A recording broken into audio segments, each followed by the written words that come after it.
Hudson Taylor, in early years, The Growth of the Soul. Chapter 17. Make it a place of springs. April through August 1854. It was April 4th, a long day to be remembered in Shanghai on account of the Battle of Muddy Flat, an engagement between foreign troops and the imperial soldiery. And a regular battle it was, the Chinese force amounting to 50,000 men. For some time the attitude of the latter had been increasingly menacing towards Europeans, several of whom, including Dr. Methurst, had narrowly escaped with their lives.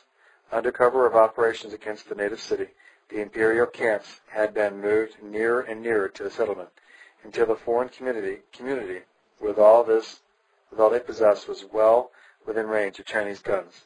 Settled by the danger of their position, the councils agreed to require the removal of the camps to a greater distance, and when the time limit having expired, their demand was not complied with, felt there was nothing for it but to open fire. And then it was only too evident that the Chinese were prepared to resist.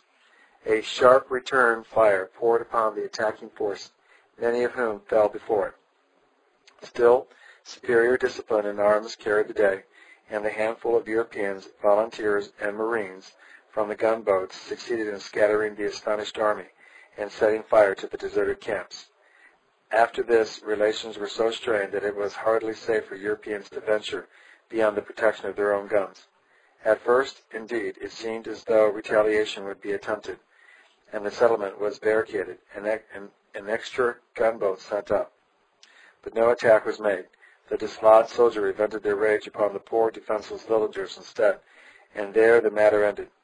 All this was not only a keen distress of mind to Hudson Taylor.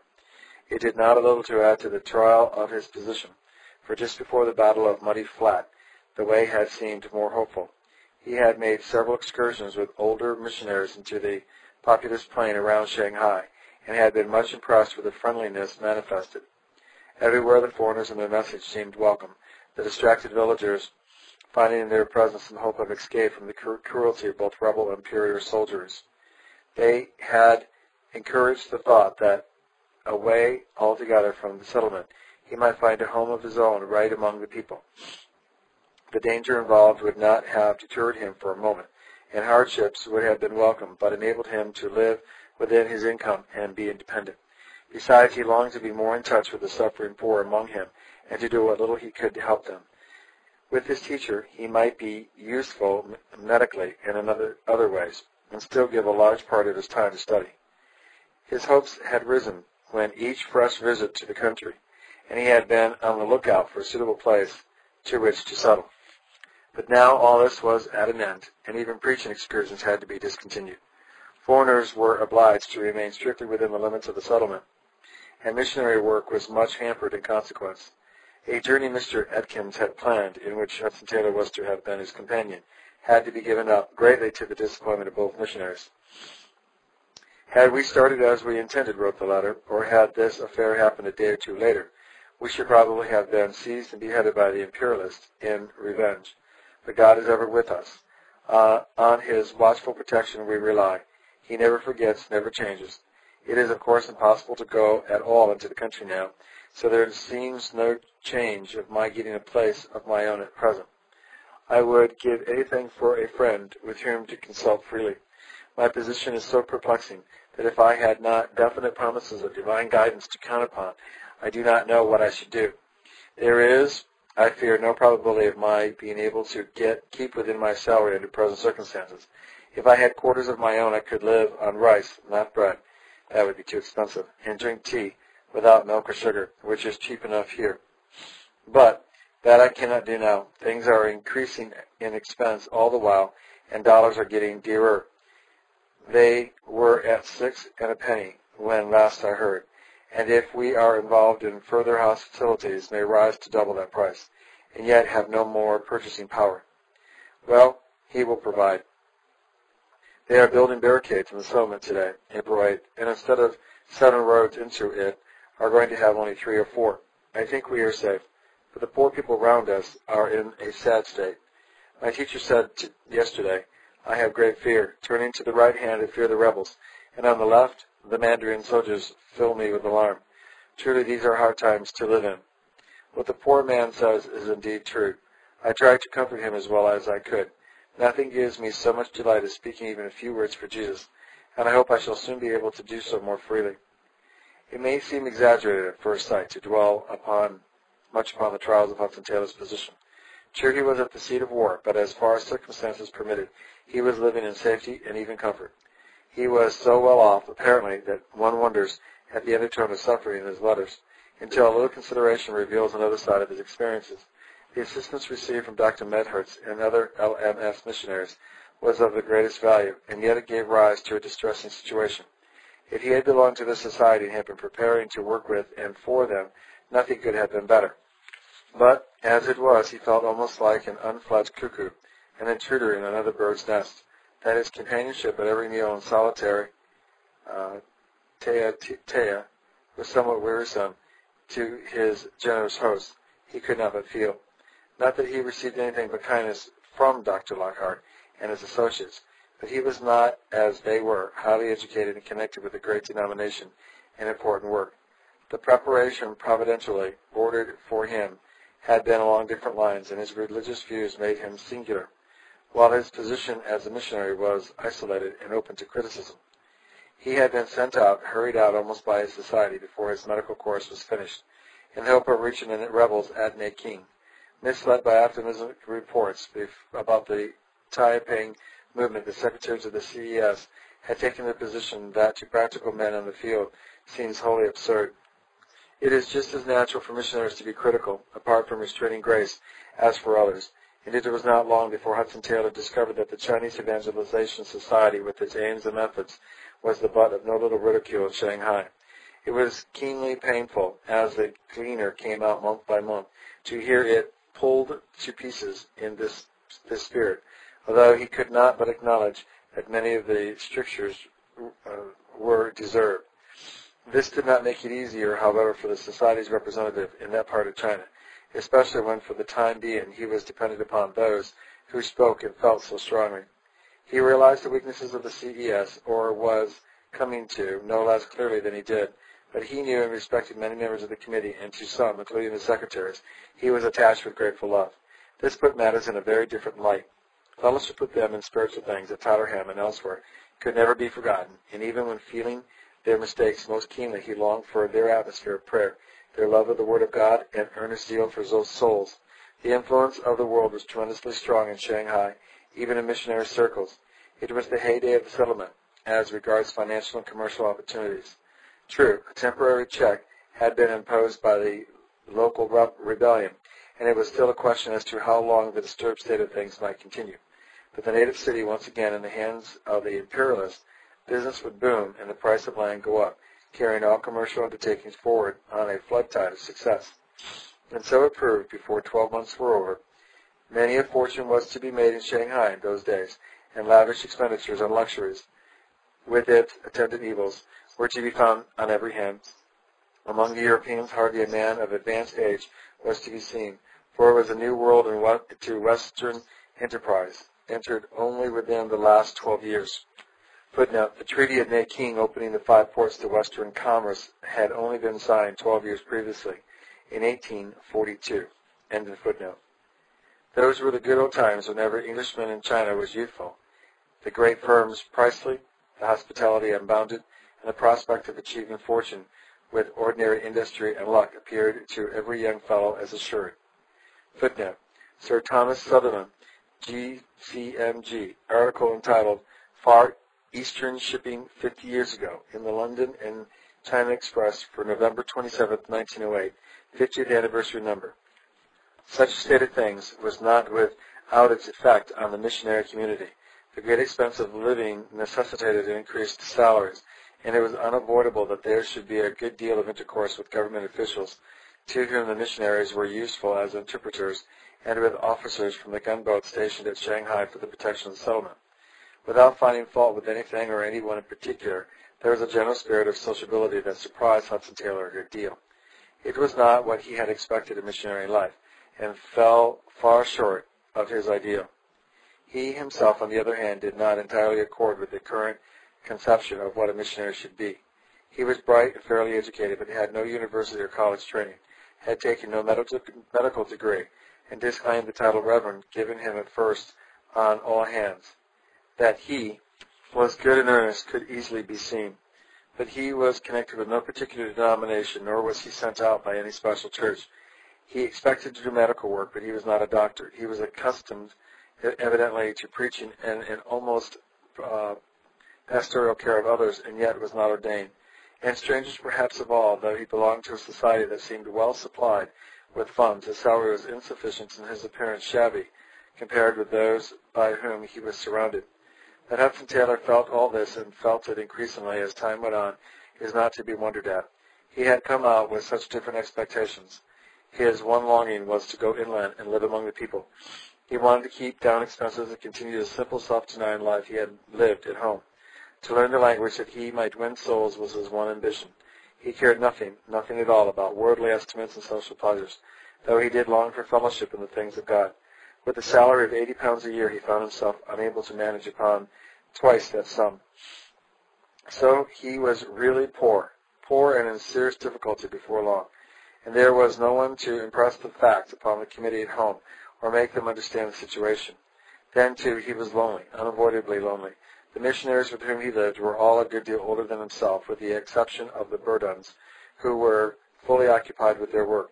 He could not trespass on their kindness too frequently, and having no colleague of his own, found it impossible to speak of many matters connected with the society and future developments that were on his heart.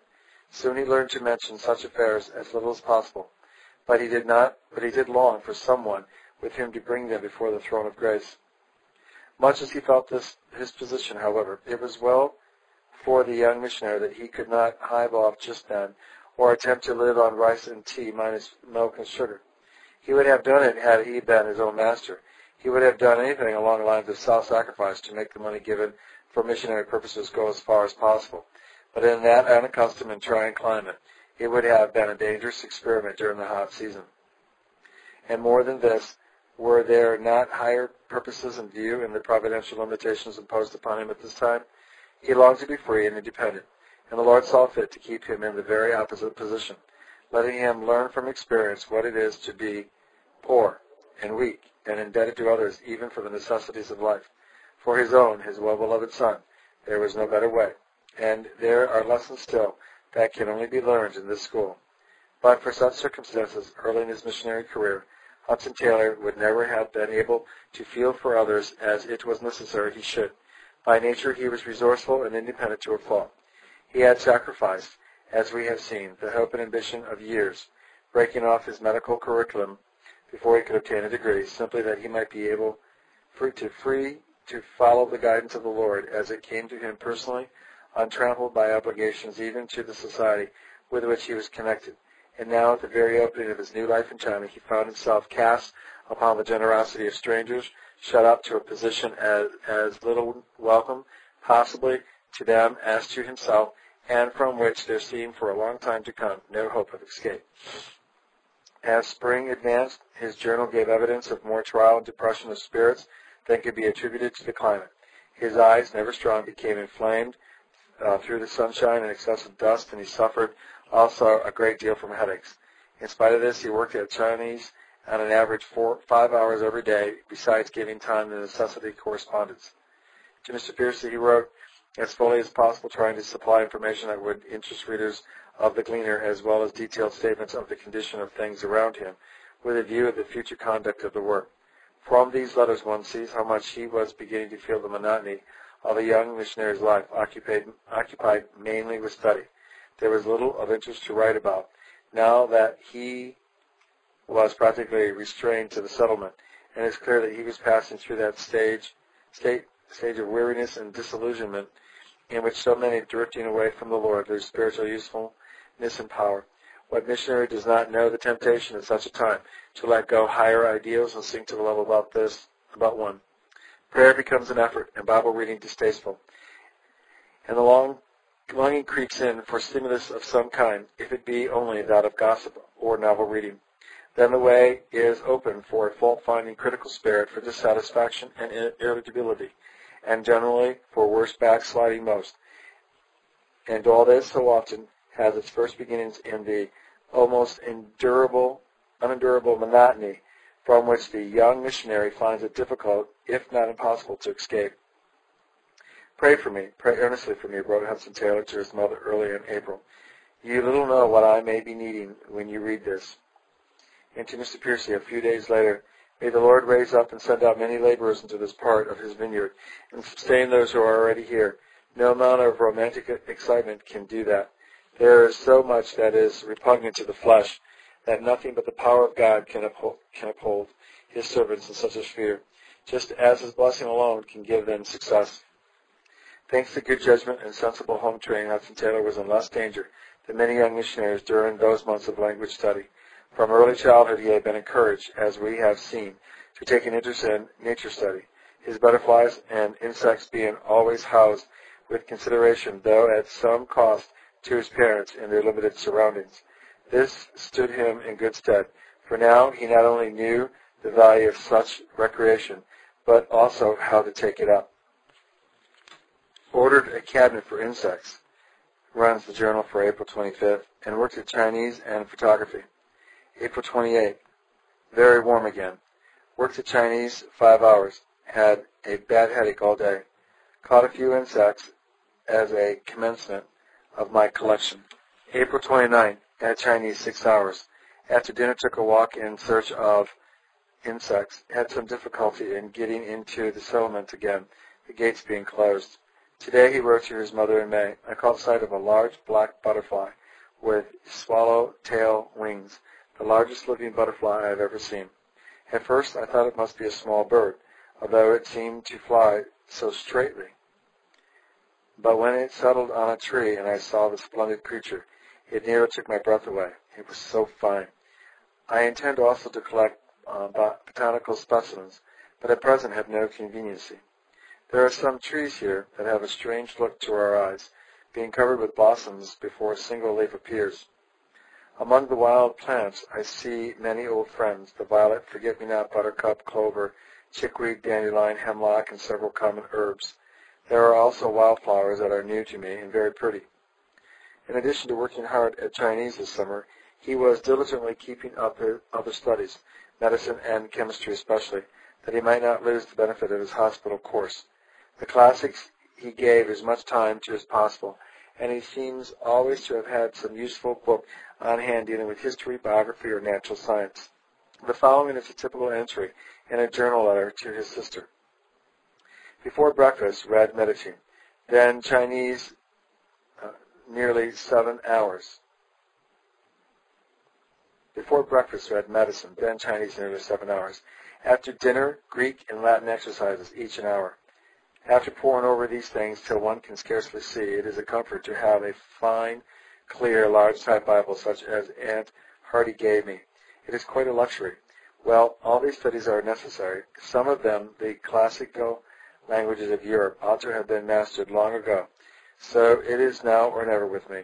But the sweetest duties of the day are those that lead to Jesus, prayer, reading, and meditation upon his precious word. Summer was now upon them, those hottest months of the year when one lives in a perpetual Turkish bath, and mosquitoes, prickly heat, and sleeplessness have to be reckoned with, as well as temperatures that for weeks together scarcely fall below 80 degrees Fahrenheit at night.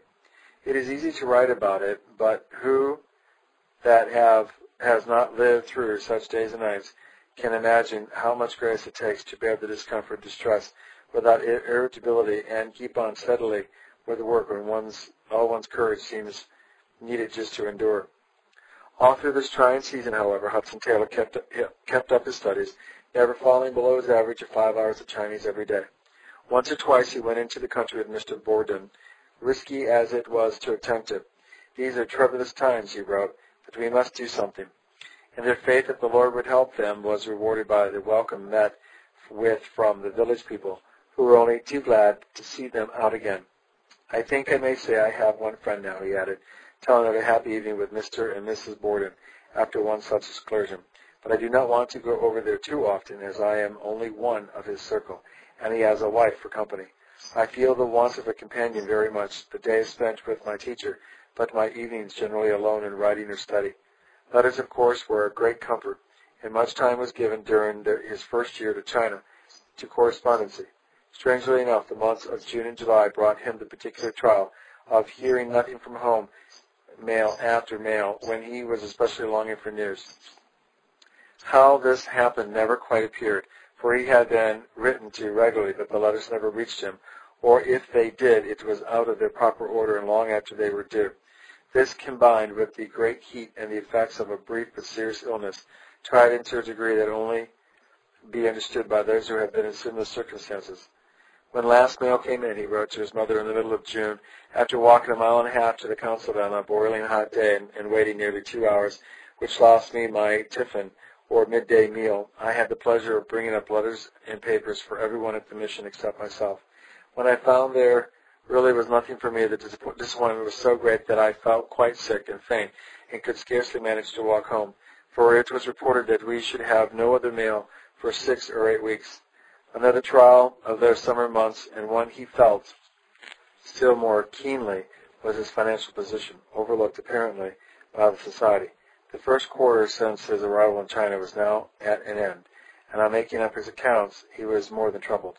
His balance in hand was so small that it would be necessary to draw again very soon, and he had already spent more than $130. At that rate, his salary would be exhausted before half the year was over, and what would the committee say and think? With anxious care, he explained to Mr. Piercy every item in these accounts, the first he ever sent home from China, revealing touching details as to needs he had not supplied because of his desire to save expenses as far as possible. I feel quite oppressed when I think of what a cost I am to the society, he wrote, and yet how little good I am able to accomplish. And just then, to add to his perplexity, news reached him in a roundabout way that seemed a climax to his troubles. The society was sending another missionary to Shanghai, and not a bachelor like himself, but a married man with a family.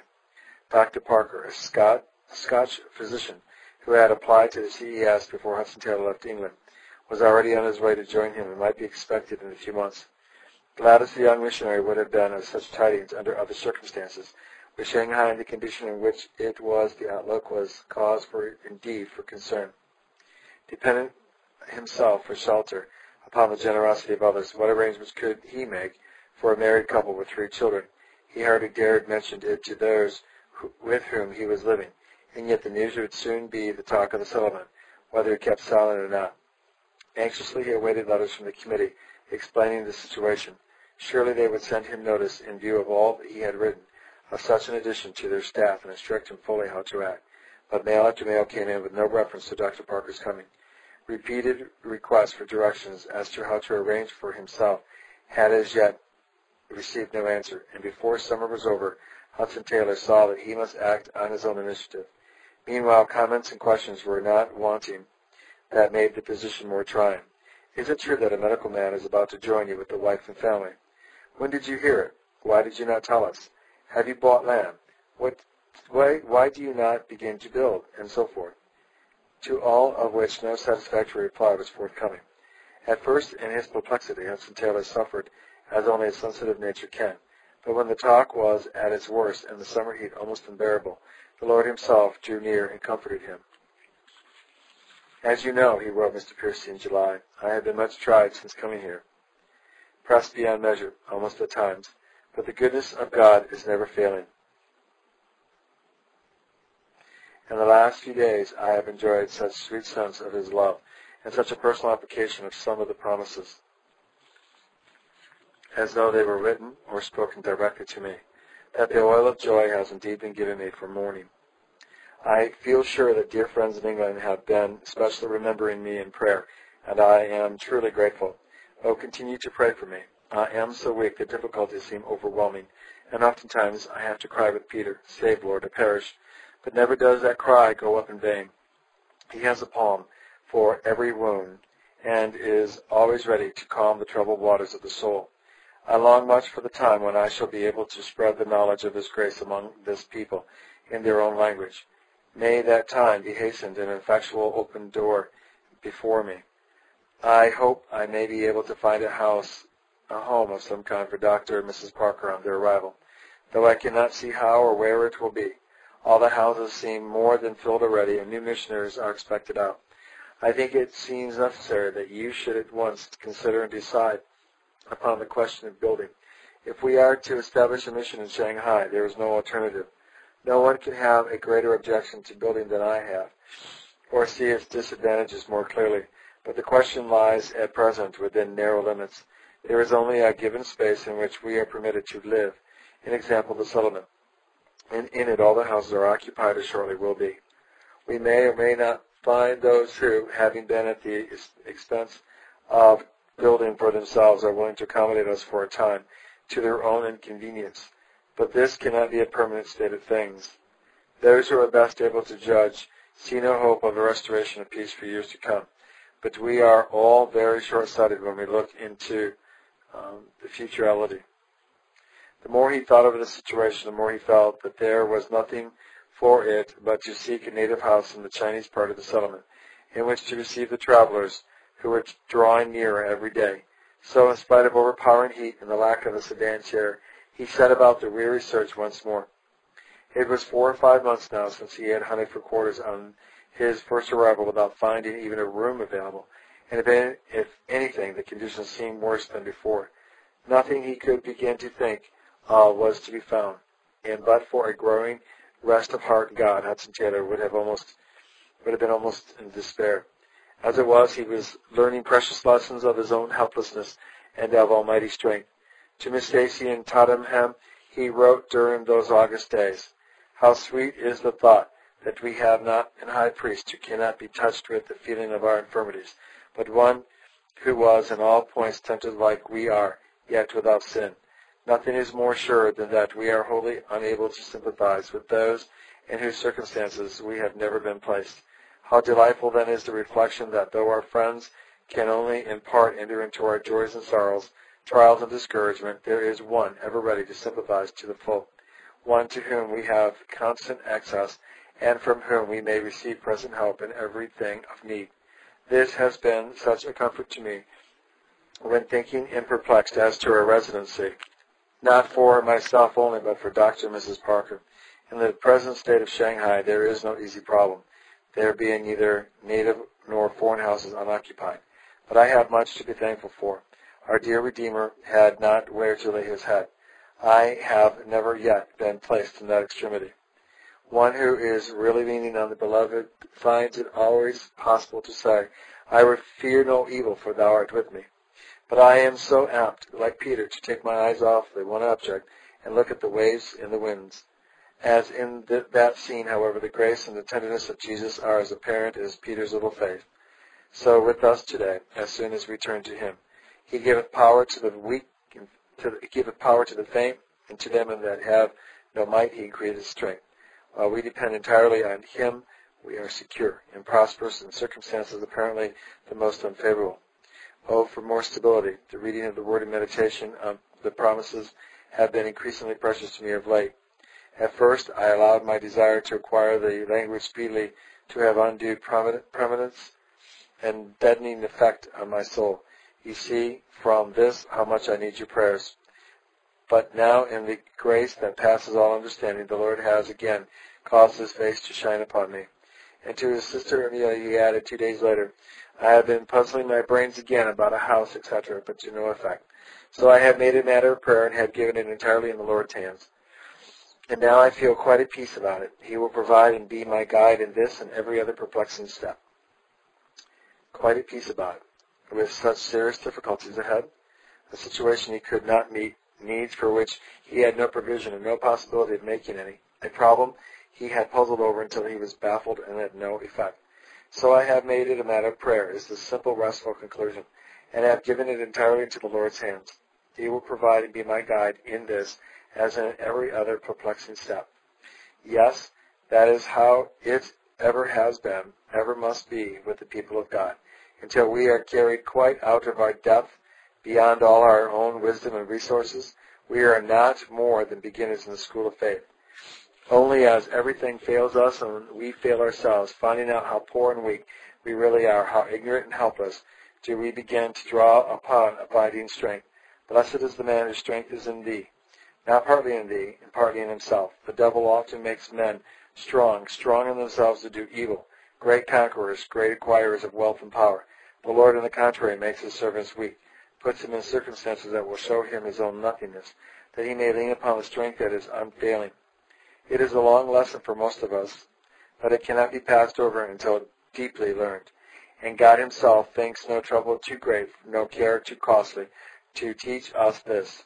Thou shalt remember all the way which the Lord thy God led thee these 40 years in the wilderness, to humble thee, and to prove thee, and to know what was in thine heart, that he might make thee known. Yes, all that long, wearisome, painful experience, infinitely well worth while in the sight of the eternal, if it produced one mortal spiritual traits in the people he was educating. What a scale of values! At which point in our meditation, fresh light was thrown upon all this from the 84th Psalm by an aged saint, drawn upon the fullness of his own experience.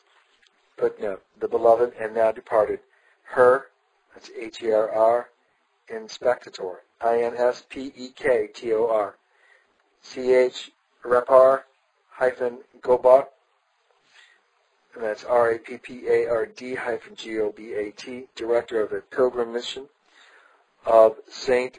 Chriscona, near Basel, himself, in early years a foreign missionary. End of footnote.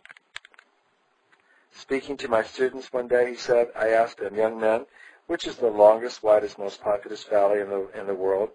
And they began to summons up all their geographical information to answer me. But it was not the valley of the Yangtze, the Congo, or the Mississippi. Nay, this Jamrothal, as it is in our German, the valley of Baca, weeping, exceeds them all. For 6,000 years we trace it back, filled all the way with an innumerable multitude. For every life passes at some time into the valley of weeping. But the point for us is not what do we suffer here, but what do we leave behind us? What have we made of it, this long, dark valley, for ourselves and others? What is our attitude as we pass through its shadows? Do we desire only chiefly the shortest way out, or do we seek to find it, to make it, according to his promise, a place of springs? Here a spring and there a spring, for the blessing of others and the glory of our God. Thus it is with man, whose strength is in thee. He has learned the preciousness of this Jamorah, and that these dry, hard places yield the springs for which hearts are thirsting the wide world over. So St. Paul in his life, what a long journey he had to make to the valley of weeping, in labors more abundant, in stripes beyond measure, in prisons more frequent, in deaths oft. Of the Jews 5 times received I 40 stripes, save one. Thrice was I beaten with rods, once was I stoned, thrice I suffered shipwreck. A night and day have I been in the deep, in journeying often, in pearls of water, in pearls of robbers, and pearls of my own countrymen, in pearls by the heathen, in pearls of the city, in pearls of the wilderness, in pearls of the sea, in pearls among false brethren, in weariness and painfulness, and watching often, in hunger and thirst, in fasting often, cold and nakedness. Besides those things that are without, that which cometh upon me daily, the care of all the churches. A long journey indeed through the valley of weeping. But oh, what springs of blessing! What rain filling the pools! We drink of it still today. And is not this the meaning, dear readers, of your life and mine? In much that is hard to be understood, the Lord loves us too well to let us miss the best. He has to weaken our strength in the way to bring us into the valley of weeping, to empty, humble, and prove us that we, too, may know that our strength, every bit of it, is in Him alone, and learn as Hudson Taylor did to leave ourselves entirely in His hands. So your valley of weeping shall become a place of springs. Many shall drink of the living water because you have suffered, trusted, conquered through faith in God. You go on your way as He has promised to appear at last in Zion, rejoicing before God, and in the valley of weeping remains for those that follow many a well still springing up in blessing where your feet have trod.